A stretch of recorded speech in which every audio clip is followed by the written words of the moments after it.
What's good, beautiful people? What up, YouTube? Welcome to Guerrilla Tactics. Yes, I am back. I'm back with some more bangers. Now listen, I know I've been gone for a while. I was dealing with some personal stuff, but I'm back. I'm ready to grind. I'm ready to do what I gotta do. Ready to get these videos out and make everything happen the way that it needs to go. I got a lot of plans with you guys, but first and foremost, when I was gone, the last thing I remember putting up, it was inside my Instagram. It was in my story. I had said for some people to give me some topics, and I did get a request. And the request was about change. So the name of this topic is going to be called Conquest of DNA. And I got my notes right here. Now, y'all already know what's up. I've been studying, doing what I got to do, you know, stuff like that. But it's called Conquest of DNA. You know, a lot of times, one thing that we filter in and paying attention to is the human nature. You know what I'm saying? I know that was something I talked about a couple of times in a few other videos, but to really get into the concept of DNA, the concept of change, the concept of the human nature and why we do the things we do, you have to be upfront with the situation. So, beautiful people, thank you for coming to Guerrilla Tactics once again, and let's do this video. I got you. Yeah. Life just moves on. All right. Yeah.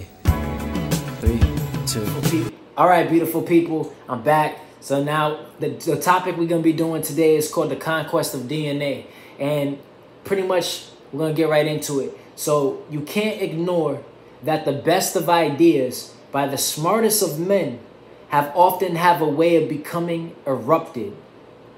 I'm gonna say it one more time. You can't ignore that the best of ideas by the smartest of men have often had a way of becoming erupted. And what that means is that we have a lot of intelligent individuals, some more than most, okay? And these individuals are special when it comes down to their knowledge and the understanding of the world and of history and everything else you could think of. In a way that you call them like textbook bookworms, you know what I'm saying? And there's nothing wrong with being that. But sometimes the individual who's the smartest or the ones with the greatest ideas are the ones that ends up faltering in getting to the destination that they're trying to get to. And what I mean by that is that, let's give a good example. You have Einstein. Einstein was a very influential, very highly intelligent individual, but he created a weapon for us, and it was known as the atomic bomb. Now, he wasn't the main creator, you know what I'm saying? He was one of the people that was involved in the creation of the atomic bomb. But regardless to all of that, he had a part in creating something that can change the monument of life itself, especially when it comes down to warfare and so on and so forth, you know what I mean? Now, the thing is, when you're a creator, the only thing that you're paying attention to is the creation. What I'm creating and why I'm creating it. You see what I'm saying? And then beyond, and the aspects of creating this creation, I'm not thinking about how it's going to be used and what hands it's going to be placed in. And now a good example of saying that is, I actually have two of them. One of them being Ben 10. Ben 10, especially the beginning one, the first Ben 10 that they created, the first animation version. And inside of it, they had asked the creator of the Omnitrix, why'd you create this if you knew that this was going to be this dangerous? He said, that's not for me to think about. As a creator, I yearn to create. I yearn to find the understanding of knowledge and create something from it. So it's not a thought process of what's hands is going to be, and I'm not thinking about none of that. All I'm thinking about is what I can change. That's it. Whoever hands it falls into, that's their business. My business is that I want to create. That's the first example. The second example I have is actually in an anime that I'm reading, and it's called Soul Eater. And there's a character in it called Abon. Abon was actually one of the highest guardians or divine beings inside of the show, and him and Death was creating a creation called Brew. And this creation brew is like a power enhancing orb or whatever the case is that's supposed to enhance people's abilities and allowed him to become stronger, faster, and easier and stuff like that, right? But like, going beyond all of that, Brew became obsessed with knowledge. So much so that when he finally gained all of the knowledge, he took his own being and placed it inside of an object, inside of a book, the Book of Ebon. And this book has different forms to it: greed, lust, different sins. And those are the different chapters of each book. And Ebon, it actually could become the aspect of each being in each chapter. So when you first see him, he's greed. His whole purpose is he's in a high level of greed. He wants to capture everything. The best things in the world, he wants to capture them. And Ebon was fire. Yo, this dude was powerful. He's taking out some of the strongest Shikagamis, and it was just like, whoa, stop playing. You know what I'm saying? But when it came down to it, is that his whole purpose was that he wanted the origin of knowledge. He had all the knowledge of the world, but he didn't have the origin of knowledge. And he wanted to gain that origin. And the only place he could think of to gain that origin of knowledge from was from the original Shikigami or the Kishin. The Kishin is like a fallen angel of that sort. You know what I'm saying? And he was obsessed with trying to get that knowledge. And when he finally came in front of this Kishin, he wasn't strong enough, and he ended up dying, and he ended up losing, or whatever the case is. But the point of it is that when they first created this creation, this Book of Ebon and this brew, it was for good. It was for a good purpose, a good reason, for change, for a better environment, a better society. That's what the point of it was for. Going from that show, which is Soul Eater, then going to Fire Force, the same concept. They created a power source that was supposed to save everybody. But in creating this power source, they also created what was known as single human combustion. And why was they combusting? Because they were touching on something they shouldn't have been touching on, and they were messing with realms they shouldn't have dealt with. There's many realms here. We have Earth, but then we have other realms here. You see what I'm saying? The spiritual realm, which you don't know the depths to all these different things. So when you indulge yourself into knowledge and so on and so forth, that's not for you. It starts off for a good cause, but then it ends into a tragedy because of the fact that you're only thinking about where you want to go, but not the steps through that trial. You're going to change over time. Just because I have a thought process of I want to be a hero and I want to save the world and I want to save individuals and society does not mean that I am not going to become corrupted around or during the time frame. Think about it. If my whole purpose is to be a hero, but the only thing that I've been doing the whole entire time to make changes, killing people, what happens? As time goes on, you're not seeing the change that you wanted. And when you start to see that you're not seeing that change, you start to lose what? Hope. Okay? So the whole purpose of this video is to talk about change. But in order to do that, we have to go in deeper. Go deeper into the situation. What causes change and why, and what doesn't. Because then when you start to think about change, you're now thinking about what? The steps you were taking. That's important to know about, because let's think about it. If you had a higher being placed in front of you, right? And they telling you that you're going to die at such or such a time and so on and so forth. No matter what, you want to change that, right? But think about the aspect of what it takes to change fate. If it was fate for you to die, how can you change fate? It's a 1 in a million chance, right? Why is it a 1 in a million chance? Because you have to go against your human nature. You have to go against what you're just imbued into being. So he's telling you you're going to get to that point because of who you are and your actions. You have to deny all of who you are and your actions just to change fate. Something has to be different in you. Why is it almost impossible for human beings to do that? Because we refuse to see that sometimes we are the problem. Sometimes it's us. We have to stop being so big-headed and bull-headed and trying to have things always being our way. Sometimes we have to say, whoa, wait a minute, it might be me. Sometimes we have to say, maybe I got to change something. It's not wrong to change. It's a beautiful thing to change because you're elevating.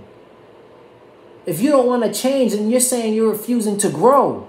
If you don't want to change, then you're saying that you have all the knowledge and all the this, that, and the third. You know everything. And you ain't never going to grow doing that because we're all here to learn. Okay? So going back to that quote, and this is just the quote. I'm just breaking it down. You can't ignore that the best of ideas by the smartest of men have often had a way of becoming erupted. That's insane. Sometimes we have a vision and we're trying to follow that vision, right? But society is going to put you in a position, and sometimes your experiences are going to put you in a position where you have to make a tough choice. A tough choice. And it might be a choice that brings you and elevates you, and it might be a choice that might corrupt you. But it's a choice you're going to make as you go along in your life. You see what I'm saying? So let's go further. When it comes to adapting, human beings are the worst existence when it comes to evolution. Ain't that something? We're supposed to be evolutionally... I don't remember the word, guys. I fumbled. But we're supposed to be inclined in evolution, right? That's us. Out of all the species on this planet, any bug, any animal, anything, we are the ones to evolve the most, right? That's what it said. We can walk on two legs. We use our intellect. We're able to create and do all this different type of stuff. That's a beautiful thing, right? That's a beautiful thing. So we are the epitome of what it means to evolve. Psych? We're not. Why? Because in the times of importance, we don't see that there are things we need to enhance or change about ourselves until we are in the close of death. That's a fact. Good example. If I'm in a relationship, I could be doing something wrong. My partner could be telling me 1,000 times over, this is this and this is that. This is the reason why I can't deal with this and this is that. And in the moment that I realized I did wrong and I needed to change, she broke up with me already, or he broke up with her already. You lost the person you love because you wanted to be big-headed and you didn't want to change. You refused to believe that it was you, that you had something that you had to improve on or do better in. And because of that, you lost that person. Now, when you're sitting by yourself, contemplating on what happened, you're finally going to realize, oh, dang, did I actually do what I was supposed to? Did I actually say those things? Did I actually do this and do that? Did I not change in the way that I thought I did? It's not until the drastic situation. That's part of evolving. If you look at an animal is going to stay in the inhabitants of an area for as long as it's safe. The moment an animal seeks a vision, feels the energy of anything that's out of place, what they do? They go to the next destination, right? That's evolution. That's a form of evolving. That's a form of adapting. Something's not right here. I need to go. Now, say they're trapped in this area. They are now learning to adapt to the situation they're in. A lot of times we don't adapt. We're not seeing the things that we're doing. And I'm not talking about just what we're creating and how we're building these monuments and technologies and the highest of the highs that it's got to go. I'm talking about your spiritual growth. How are you inclining in your spiritual growth? I'm talking about your emotional growth. Have you let go of some of your scars? Are you still holding baggage from like 25 to 30 years ago? And now you're in a new relationship and something not going right in the new relationship because you're still holding on to baggage. Have you tried to let that go? I'm talking about your addictions. Have you tried to find a way to get out of your addictions? And I'm not just talking about you giving the thought process of saying, no, I'm going to change, and then you change one thing. I'm talking about everything. Are you going to grow? It's not enough to just say, I'm leaving this person alone because they're toxic. It's not enough to just say, I'm going to go and change over to this. Because if you haven't grown in yourself, you're going to fall into the same cycle. So you left that toxic person, met a new guy, and the new guy is just as toxic or more than the guy you was with. Why did you attract that same energy? Because you haven't changed yet. You're still making the same moves. If I see people popping guns outside my house every single day, and I have to get out to find a better place to be, so I move, and I go to a place that's the same energy as the place I left from, you haven't changed. You haven't changed.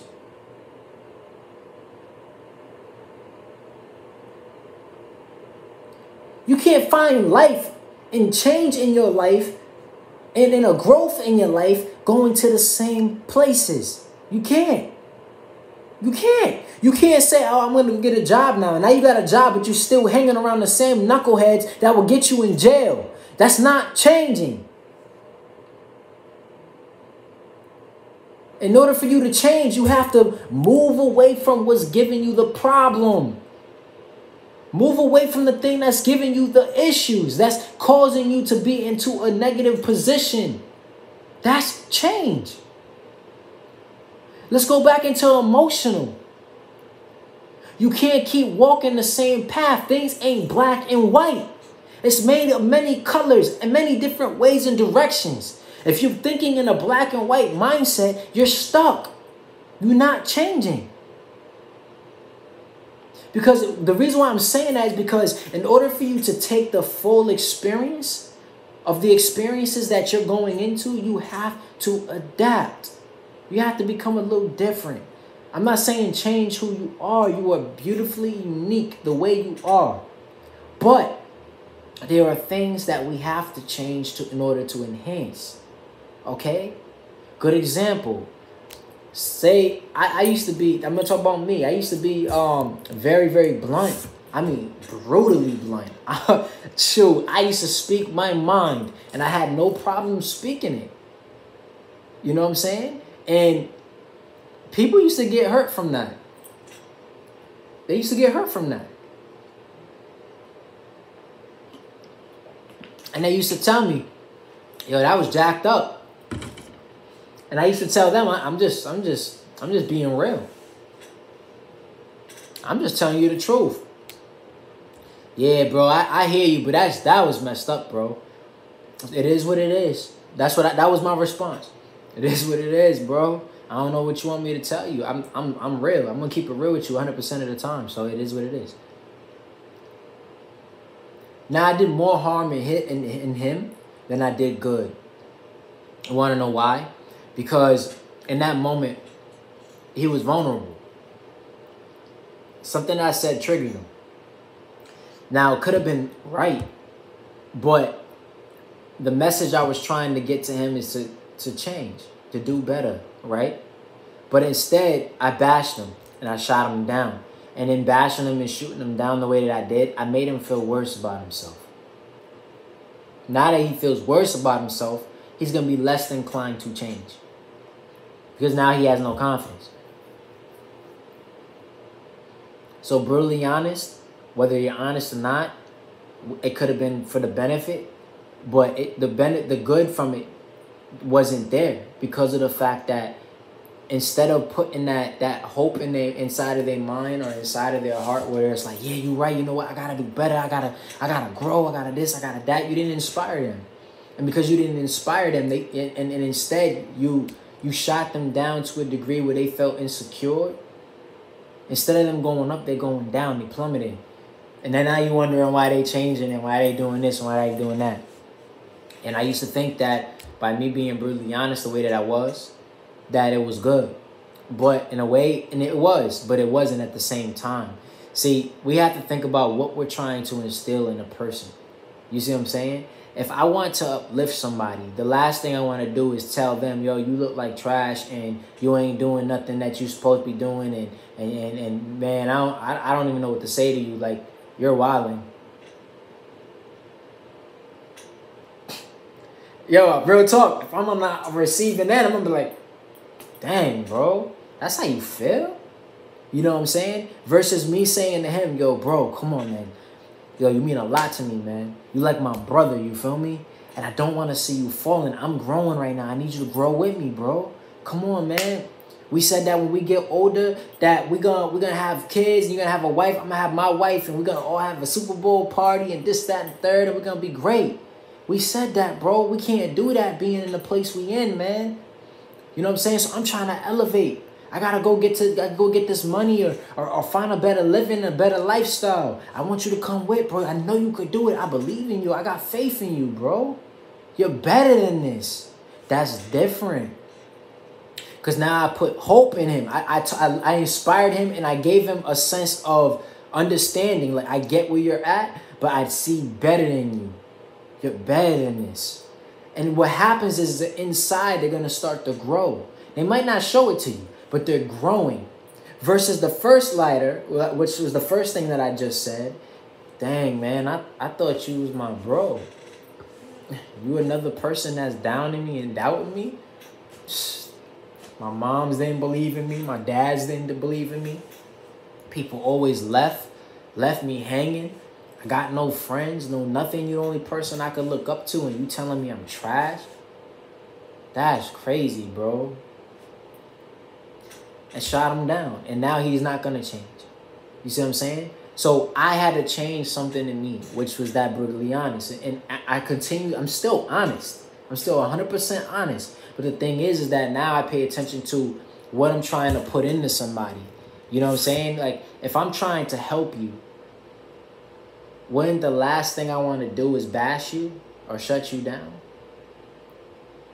Nah, I don't want to do that. I want to help you grow. And then by helping you grow, I have to instill hope in you. See, we all human and we all fall short. There are going to be times when we are 100% down. We might not feel good. We feel a little off. Things ain't going the way that we wanted to go. So on and so forth. And we just feel all the way off. And sometimes, you know, when you off like that, you could be in a depression. Sometimes you don't even know it. Your partner might not know that you're in a depression.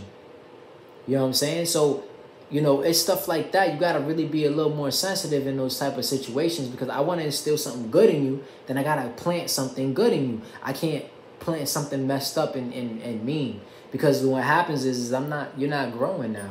And then what's going to end up happening is that you're going to keep moving forward, and they're going to fall short because they didn't feel like they had the help that they needed and the support.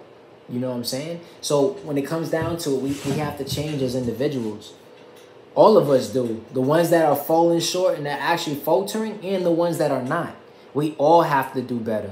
You see what I'm saying? And doing better is you know, you got to think about where you're at. You got to be smart on what moves you're making. You know what I'm saying? You can't just make moves because that's how you feel. I'm going to do this because this is how I feel. No, it's not going to always benefit you. You have to think about how it's going to benefit you and how you're going to get the greatest amount of benefit from it. You know what I'm saying? So you have to pay attention to those type of things. You know what I mean? Yes, we can create the greatest of technology. Yes, we can build houses, cars. We can cultivate a lifestyle and build a lineage. But the most important of survival instincts that are required to survive, we deny it. We shrug it off, and oftentimes or not, we pay no attention to it, which results in our demise. Good example. I've seen many like shows and stuff where crime scene type shows where individuals got killed, and apparently this person followed you all the way to your house. And sometimes they didn't hide. They just was walking behind you the whole entire time. How in the world are you allowing a person to be walking behind you that long to your house so they could come slit your throat, kill you, do whatever? I'm not trying to be, you know, gory or anything like that, but that's the reality of it all, right? How did they get that close? Because you didn't pay attention. We do it all the time. Something will be right in your face, and you just don't see it. At my job, we have a sign on our door. It's a big one. Close at 11. Customers will come and try to open the door 1,000 times over. And then we'll look at them and be like this, like we're closed. They'll walk around the other door and try that one next. Maybe this one worked. And then they're like that. And I'm like, what do you mean, huh? We closed. You see what I'm saying? And the sign right in front of them. We got a sign to put right in front of our register when our register is closed. A person is still going to come up to you on your part of the register. They see you counting money, and they see that the sign is there, but they still want to come to your register.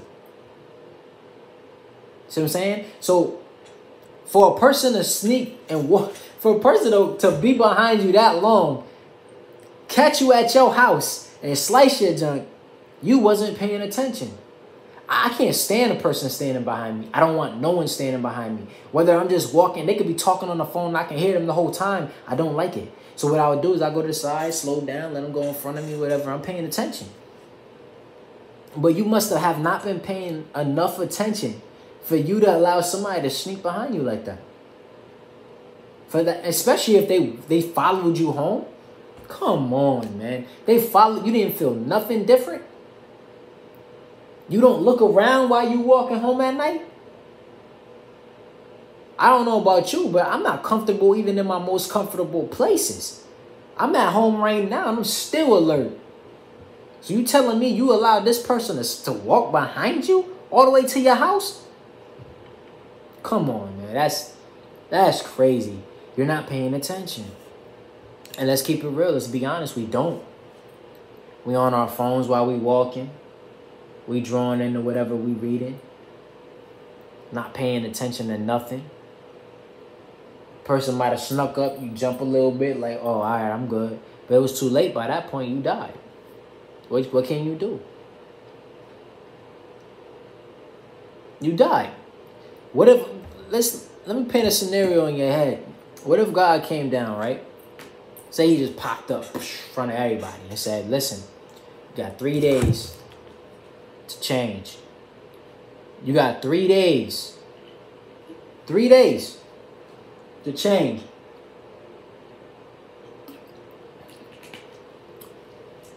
In those 3 days, I'm going to take all of y'all to my door. And I'm going to judge you. You got 3 days to let go of your adultery. You got 3 days to let go of your anger. You got 3 days to let go of your pride. 3 days to let go of your greed. 3 days to let go of your lust. 3 days to let go of your denials. 3 days to make amends to your situations you caused. 3 days until your demise. What you gonna do?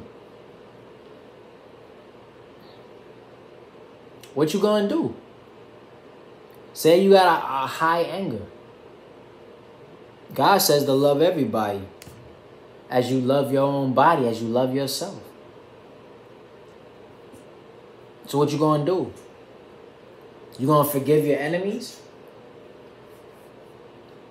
Someone make you mad, you're gonna get mad, you're gonna calm down.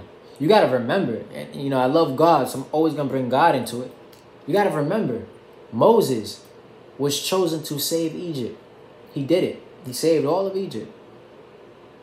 They crossed the Red Sea. Got away, everything.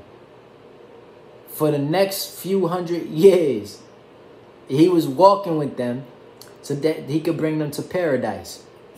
Ain't that something? Because he was old. Moses was old as heck when he died. But he still had to carry his mission. His mission didn't end from after he saved them from Egypt. He had now had to guide them where they had to go to get to paradise. So that's what he did. He was guiding them. In the midst of that, all of them started to doubt God. And they started to do wrong. And, you know, the whole nine. It's kind of like they were spitting on God. Moses got mad. He got really angry, actually. And he threw down the 10 Commandments out of anger. And what was his punishment? He got kicked out of paradise.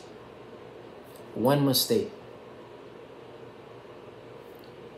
One mistake.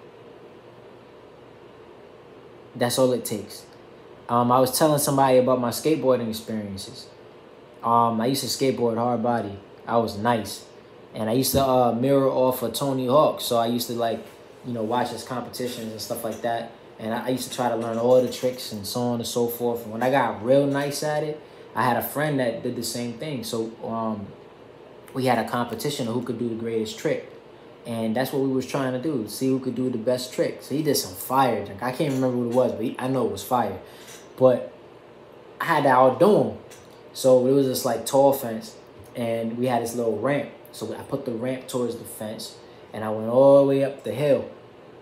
And I swung down the hill, and I was trying to get the momentum from the speed of the drop. And I was doing that. So I was flying down mad fast, right? So when I went down, I leveled in. I went to go up the ramp. Now, you have to be careful. When you're doing daredevil type stuff like that, you're prone to get hurt. So I went off the ramp, and what I was going to do was go over the ramp, right? And I was supposed to, there was a staircase going all the way down, and it had like the handle part that when you walk in and you holding on to it. I was supposed to grind off of that, and I was gonna go all the way down. It was gonna be fire. And when I went up the ramp, I hopped too early. I didn't get the full So when I went to go up, I clipped the fence early, and I flung forward, and of course the skateboard came with me. And instead of landing on the rails to go down, I ended up smacking into it, and it hit me like right in between where my legs are, like the meaty part, that part that hurt like crazy. Smacked right into it. Board came down, smacked me in the head, the whole nine, and I tumbled down the stairs. One, I could have died. I could have smacked my neck. I could have cranked my neck on my way tumbling down them stairs, the whole nine. But I survived. But one mistake is all it took for me to get badly injured like that. It was bad. I was bleeding like crazy. And now, I haven't skateboarded since. You know what I'm saying? I haven't hopped on that again. It was like, oh no. You go, bro, you want to do this? Nah, bro, I'm good. You win. You did that, bro. Tip my hat to you, bro. I ain't skateboarding no more. You know what I'm saying? Like I was like Kevin Hart. No.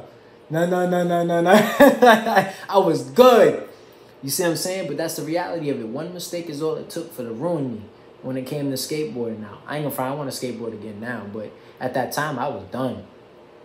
That was the worst pain of my life at the moment. You know what I'm saying? But it's in those type of situations where you got to really pay attention to what you're doing.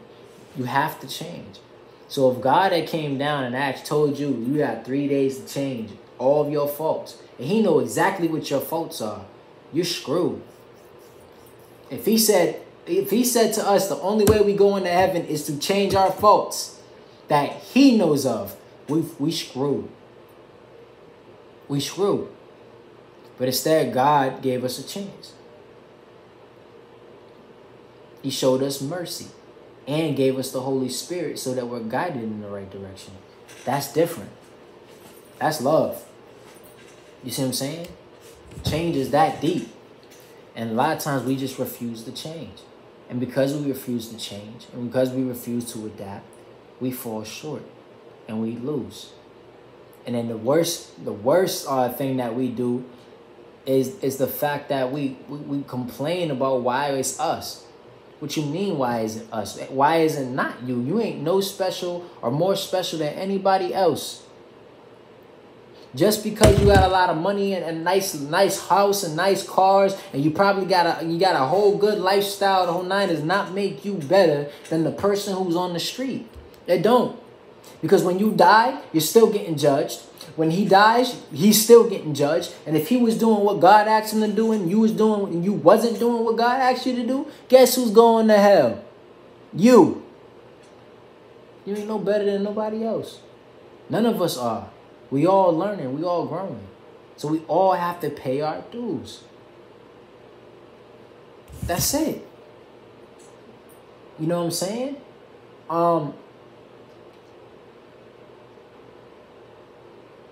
Okay, so let me see.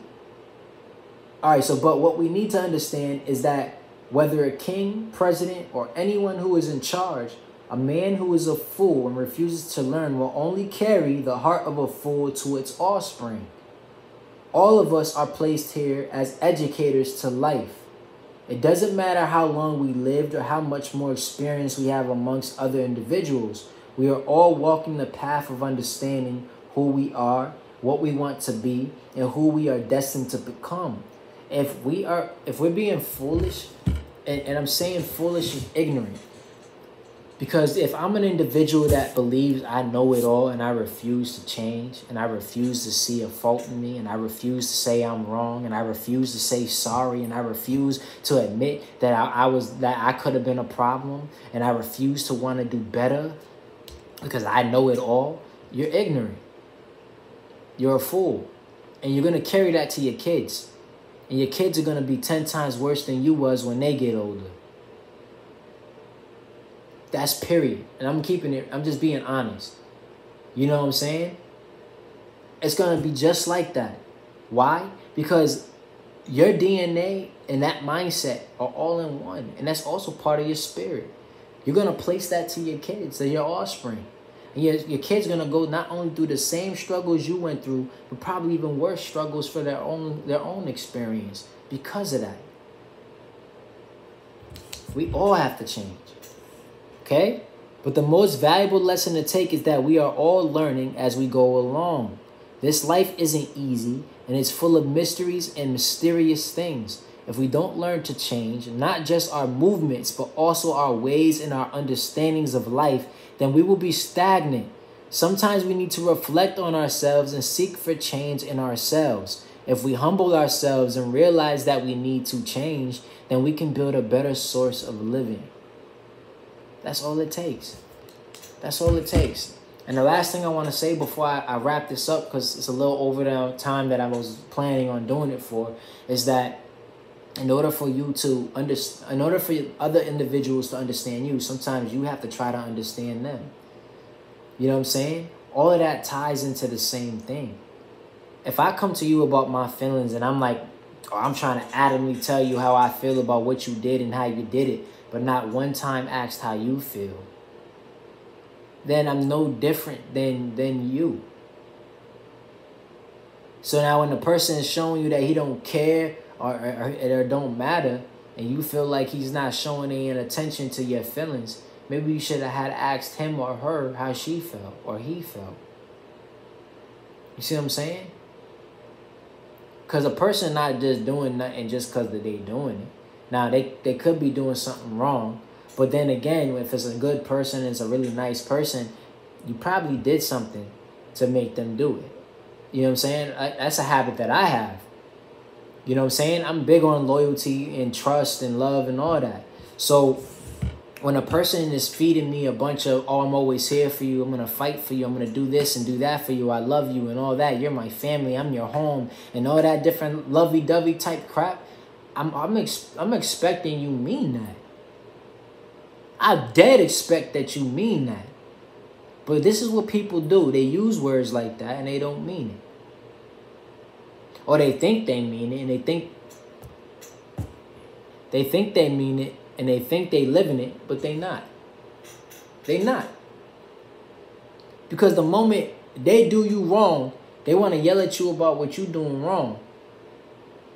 But never once ask, why are you acting like this all of a sudden? Did I do anything to you? Are you okay? No, we don't do that. We only care about how we feel. And that's the problem with this human life. We only care about how we feel. And instead of trying to understand how another person feels, we only care about what they could do for us. And if they not doing that for us, and I'm out of here. I'm gone. And that's why people got abandonment issues. That's why we keep having these wars. That's why we can't connect with each other. That's why relationships aren't viewed as good. That's why people can't last in marriages and all of that. Because you refuse to see the problem in yourself. In a marriage and a relationship, 100%.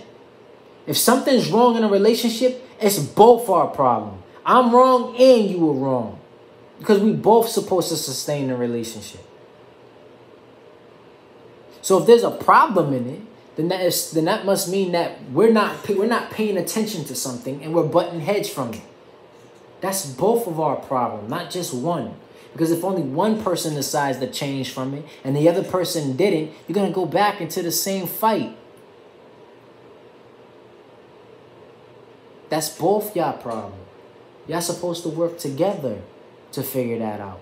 And y'all supposed to have patience together to figure that out. It doesn't matter how many years, how many days, how many weeks, how many months it's going to take, as long as you get there.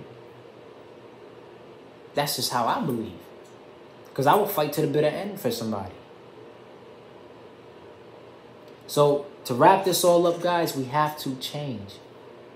And yeah, it's the hardest thing ever because sometimes you have to deny yourself. But just like God said, deny yourself first, pick up your cross and follow me. If you do that, I promise you, you're going to see something in you never thought you can do. You never thought possible. When you get older, you're going to look back at your younger self and say, dang, I was a problem. So many problems I could have dodged. So many fights I could have alleviated. So many wars I didn't have to go through. But I wanted to be big-headed. So beautiful people, that's the wrap of this topic, also known as the Conquest of DNA. Thank you so much once again. If you ever want to grow in life, you have to first find what is the change in yourself. Once you find what it is in you that you have to change and evolve and grow from, you're going to start seeing sparks in the way you move and the way that you do things. So beautiful people, seek for change. It's okay to be wrong sometimes. It's okay to falter. It's okay to need to do better. It's okay. We're all in this journey together and we're all going to make it through. But you have to first look at yourself in the mirror. And then once you look at yourself in the mirror, you're going to see what it is you have to do better in. And first and foremost, look to God and ask him to show you the way. So beautiful people, thank you again for joining this topic. God bless you all. Have a blessed one. Yeah. Life just moves on. All right. Yeah. 3, 2. The beginning of the secrets to the life that you needed. Looking in my own eyes, knowing I couldn't defeat it. All the feelings of my soul, all my thoughts untold. Looking for the road leading to the streets of gold. And now I listen to the sounds of steel.